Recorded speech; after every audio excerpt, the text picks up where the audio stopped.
यहाँ पर टाइगरे के इलाके में एक फैक्ट्री है, उसमें ये तकसीम किया जा रहा था सामान मुस्तहक अफराद में। तो यहाँ पर बड़ी तादाद में लोग मौजूद थे और उस दौरान जो है इब्तिदाई तौर पर जो पुलिस हुक्काम को इत्तलात मौसूल हुई तो पुलिस हुक्काम ये बताते हैं कि भगदड़ की उन्हें इत्तला मौसूल हुई थी, जिस पर फौरी तौर पर यहाँ पर रश किया गया और यहाँ पे जो भगदड़ थे मुतअद्दिद अफराद बेहोश हुए और एक दूसरे के पैरों में आए तो उन सबको यहाँ से रेस्क्यू किया गया, मुख्तलिफ अस्पतालों में उनको शिफ्ट किया गया। अब तक जो है वो 7 अफराद की हलाकतें कंफर्म की जा चुकी हैं। 7 अफराद इस वाक़े में जाँ बाक हो चुके हैं, जिसमें बच्चे भी शामिल हैं, खवातीन भी शामिल हैं और इन तमाम को जो है अब्बासी शहीद हॉस्पिटल और सिविल अस्पताल मुंतकिल किया जा चुका है।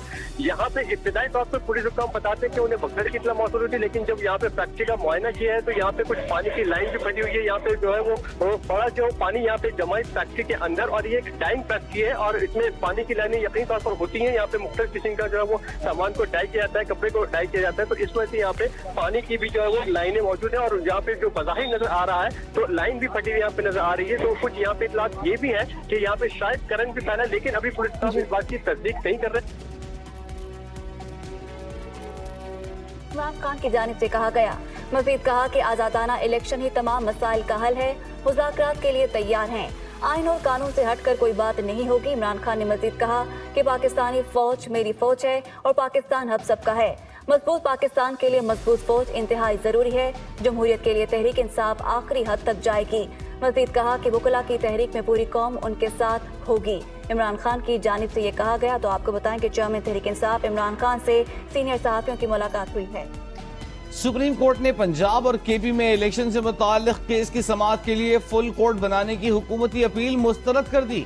चीफ जस्टिस ने करार दिया, कोई ज़ाबिता और कानून फुल कोर्ट बनाने की इजाजत नहीं देता, फुल कोर्ट की सिर्फ दरख्वास्त दी जा सकती है।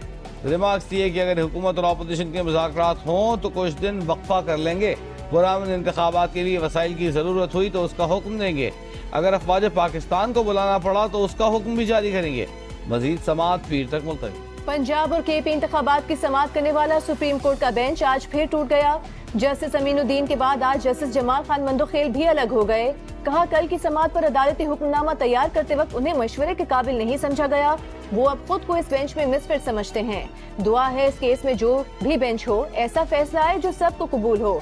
अल्लाह हमारे इदारे पर रहम करे। चीफ जस्टिस पाकिस्तान ने जस्टिस जमाल मंदोखेल को बात करने से रोक दिया। कहा, बहुत बहुत शुक्रिया।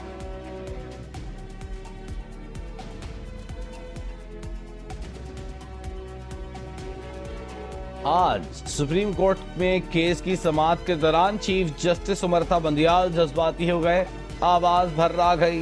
कहा, कुछ लोग चंद जजेस पर तनकीद कर रहे हैं, कुछ दूसरे जजेस पर। चीफ जस्टिस ने कहा, उनका भी दिल है, उनके भी जज्बात हैं। जो कुछ किया पूरी ईमानदारी से अल्लाह को हाजिर और नाजिर जानकर किया। जो कुछ आज तक किया आइन और कानून के मुताबिक किया। टैक्स का मामला है तो मुताल्लिका अफसर को कहें ट्रेस करें। टैक्स के मामले पर कैसे जज का ट्रायल करें। जज जस्टिस मुजाहिर नकवी को बेंच में शामिल करना किसी को खामोश पैगाम देना था। सुप्रीम कोर्ट में 20 साल की निस्बत बेहतरीन जजेस हैं। ऑडियो लीक्स की बुनियाद पर कैसे निशाना बनाया जा रहा है। कानून पर बात करें तो वो बतौर जज सुनेंगे, जजेस के बारे में बात करेंगे तो फिर मेरा सामना करना पड़ेगा।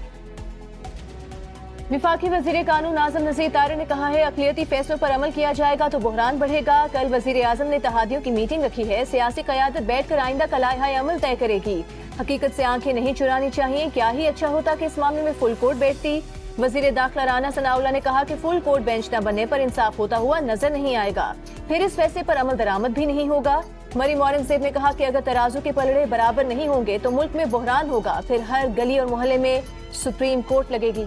तो रमजान में महंगाई का तूफान मजीद बढ़ गया। हालिया हफ्ते के दौरान आटा, दालें, चीनी, आलू समेत मुतअद्दिद अशिया की कीमतों में इजाफा हुआ। सालाना बुनियादों पर हफ्तावार महंगाई की शरह भी बुलंद तरीन सतह पर रही। रमजान में महंगाई के सुनामी की शिद्दत में इजाफा होने लगा। एक हफ्ते के दौरान आटा, दालें, चीनी और आलू समेत 23 अशिया की कीमतों में इजाफा। सालाना बुनियादों पर हफ्तावार महंगाई की शरह 45.36% की बुलंद तरीन सतह पर। इदारे शुमारियात की हफ्तावार रिपोर्ट के मुताबिक हालिया हफ्ते के दौरान चीनी की फी किलो कीमत ₹2.25 मजीद बढ़ गई। 20 किलो आटे का थैला 2587 रुपए से बढ़कर 2636 रुपए का हो गया। फी दर्जन केले की कीमत 216 रुपए से बढ़कर 232 रुपए और फी दर्जन अंडों की कीमत 249 रुपए से बढ़कर 256 रुपए हो गई। रिपोर्ट के मुताबिक एक हफ्ते के दौरान मटन की फी किलो कीमत में 36 रुपए से जायद का इजाफा हुआ। हालिया हफ्ते ताज़ा दूध, दही और खुश्क दूध की कीमतें भी बढ़ी।